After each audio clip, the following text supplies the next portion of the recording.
Alors aujourd'hui, je vais pas vous apprendre à vous servir d'un flash à la régulière, mais plutôt à vous amuser avec, et aussi on va voir d'autres utilisations pratiques. On va voir dans cet épisode le flash à synchronisation lente. Allez, en avant, Guingamp. Avant de commencer, je vous rappelle que sur mon site photomaniac.fr, vous pouvez toujours retrouver ma formation gratuite sur les bases de la photo. Je vous invite à vous y inscrire si c'est pas déjà fait. Premier point, du coup, le matériel pour le flash à synchronisation lente. Déjà, un boîtier avec au moins un mode semi-automatique, donc priorité au temps de pause normalement, et l'option du coup qui permet de régler la synchronisation du flash qui soit intégré ou non. Ensuite, du coup, un flash externe ou intégré. Un flash interne aura moins de portée, donc il faudra être plus proche du sujet. En général, on utilise plutôt un flash externe, du coup, comme un flash Cobra. Ensuite, un trépied, éventuellement, si vous voulez un rendu plus propre, sans vibration visible sur vos photos. Ça dépend de quel type de photo vous allez faire. Ensuite, autre point, du coup, réglage pour le flash à synchronisation lente. Donc, les réglages dépendent de votre scène. Je ne sais pas si vous prenez, du coup, une danseuse en intérieur ou un cycliste, par exemple, en extérieur. Donc, prenez ces réglages comme des points de repère, pas comme des choses qui sont fixées, figées, mais plutôt, du coup, comme des indicateurs. Au niveau du mode de prise de vue, donc il sera TV ou S en général, donc c'est la priorité au temps de pause. On choisira le mode priorité l'ouverture pour certains modèles, parce que le temps de pause il se règle dans ce cas dans le menu de flash synchro, enfin ça dépend des modèles, mais en général c'est priorité au temps de pause qu'on choisit. Au niveau de l'ouverture du coup, en général on n'aura pas à y toucher parce qu'on est en priorité au temps de pause. Si éventuellement vous faites ça en mode manuel, il n'y a pas vraiment d'ouverture en soi bonne ou mauvaise, ça dépend de la profondeur de champ que vous voulez notamment, et ça dépend aussi de la quantité de lumière que vous capturez et du temps de pause que vous sélectionnez. Si on a du coup un long temps de pause, on peut se permettre de fermer plus et d'avoir plus de profondeur de champ. Au niveau du temps de pause, là aussi ça dépend de votre utilisation du flash à synchronisation lente du coup. Un 30e de seconde par exemple pour figer l'action dans le cadre qu'on fait des photos de sport. On peut allonger bien sûr le temps de pause pour obtenir des effets un peu plus différents, comme AD par exemple au-delà d'un 60e de seconde pour avoir des effets de traînée. Au niveau d'ISO, donc le plus bas possible en automatique avec une limite haute à ne pas dépasser. Si vous avez un flash externe du coup, réglez-le bien sur ETTL, en général c'est le réglage par défaut donc vous n'aurez pas à y toucher. Au niveau du choix de la synchronisation, du coup, ça dépend beaucoup vraiment des modèles. En général, c'est dans les menus du coup qu'il faut trifouiller. Et donc le nom, ça peut être contrôle du flash ou contrôle speedlight externe par exemple. Alors qu'est-ce que le flash à synchronisation lente? Alors traditionnellement, le but d'un flash c'est d'obtenir une exposition correcte, même en cas de conditions lumineuses médiocres. Mais il existe une autre façon d'utiliser votre flash du coup en synchronisation lente. Le flash à synchronisation lente est une fonction disponible sur une large gamme d'appareils photo numériques qui offre la possibilité de déclencher votre flash au début ou à la fin d'une exposition. On réalise du coup ce type de photo en général avec un temps de pause long, donc par exemple 1/8 de seconde. À titre informatif, du coup, quand on est sur une photo à main levée, on essaie de pas aller sur un temps de pause plus long qu'1/60 de seconde. En déclenchant le flash, du coup, vous allez figer le mouvement, mais pas que, vous allez aussi avoir en général un supplément de traînée de lumière, de traînée de mouvement. Pour avoir un petit peu des idées des effets, j'ai fait une vidéo, j'ai un article aussi à ce sujet sur le site photomaniac.fr, donc là je peux pas vous montrer ce que ça fait, mais en gros ça fait un sujet avec une espèce de traînée autour.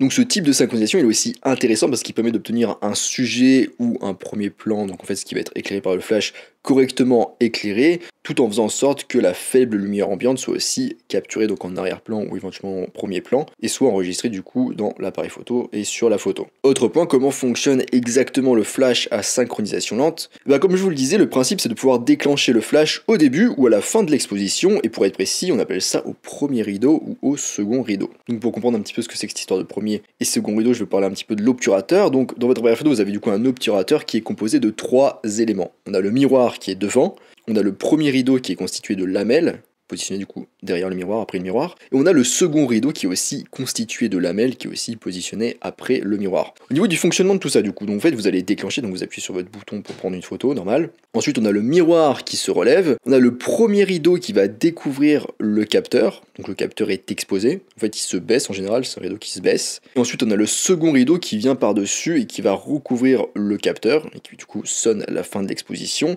Et enfin on a le miroir qui se rabaisse. Donc le temps qui s'écoule entre le premier rideau qui découvre le capteur et le second rideau qui le recouvre, c'est votre temps de pause. C'est le temps en fait pendant lequel le capteur est exposé. Mais voilà, en fait, il y a un temps de pause au-delà duquel on ne peut plus utiliser le flash, et on appelle ça la vitesse de synchronisation, ou encore vitesse de synchro, ou encore synchro flash, ou encore synchro X. Plein de petits noms. Et cette vitesse de synchronisation, elle dépend des modèles et des constructeurs, ça dépend des appareils. Vous vous demandez peut-être, si vous êtes curieux, pourquoi est-ce qu'on est limité comme ça? Alors en fait, quand vous choisissez un temps de pause très court, en général c'est autour d'un 200e de seconde, ça commence à être limité. En fait le premier et le second rideau ils se suivent de très très près. Donc le capteur il est exposé en fait à travers une fente qui va passer devant lui et qui va comme le balayer. Donc si vous utilisez votre flash à ce moment-là, sa lumière va passer uniquement à travers cette fente. Ce qui va créer du coup au niveau de la photo une bande de lumière vers le milieu, dû du coup à la fente par laquelle la lumière du flash est passée, et du coup, en plus du trait lumineux, on va aussi avoir une bande sombre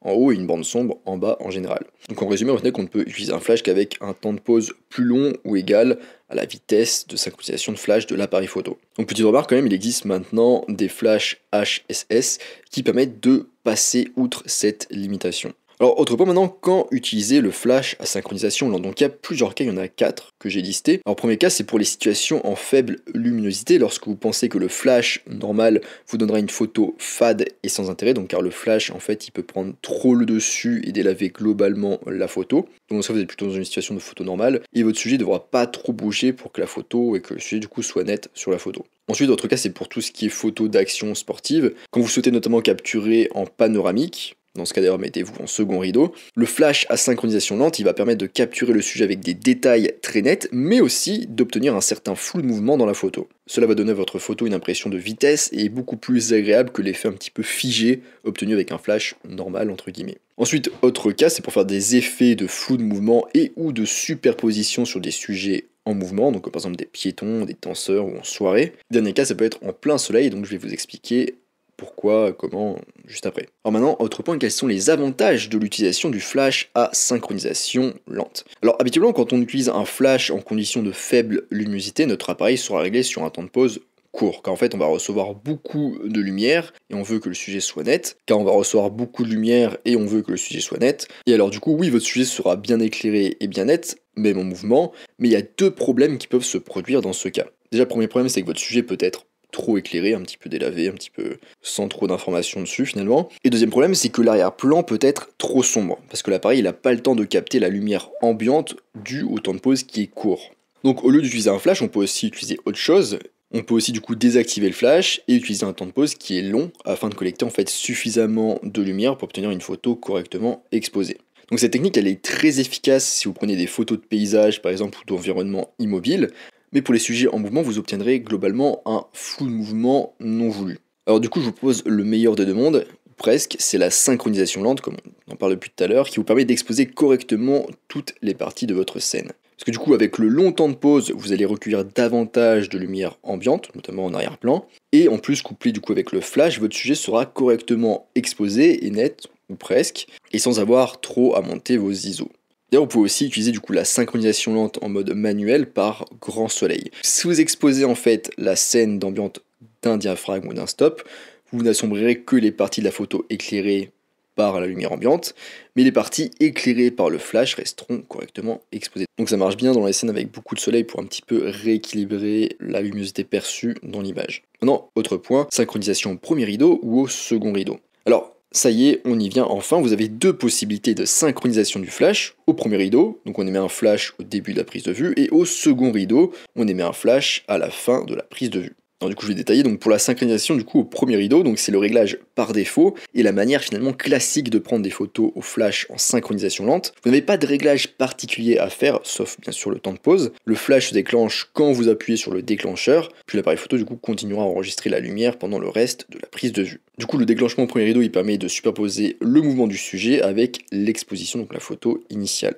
C'est une sorte finalement de double exposition. Si par exemple vous faites une photo de piéton qui passe sur un passage piéton pendant la nuit dans une ville avec du coup des éclairages, et ben en fait vous aurez la photo et par-dessus en fait le mouvement des piétons avec certains piétons qui seront un petit peu transpercés finalement par la lumière de l'éclairage qui leur passera comme à travers. Et quand on fait au premier rideau, on a aussi des traînées qui apparaissent devant le sujet. Donc la synchronisation lente au premier rideau elle fonctionne bien, mais bien souvent cette méthode a tendance à créer des photos ternes à cause de son effet de superposition du sujet avec l'arrière-plan notamment.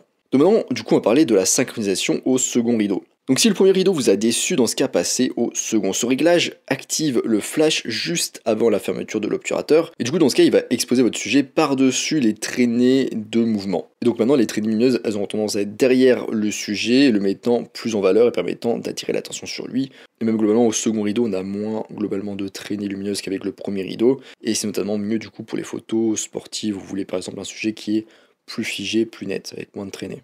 Donc on arrive à la fin de cet épisode sur la synchronisation lente du flash. Je vous rappelle que sur mon site photomaniac.fr, vous pouvez retrouver une information gratuite sur les bases de la photographie. Moi je vous laisse ici avec votre flash et je vous dis à bientôt sur les internets mondiaux.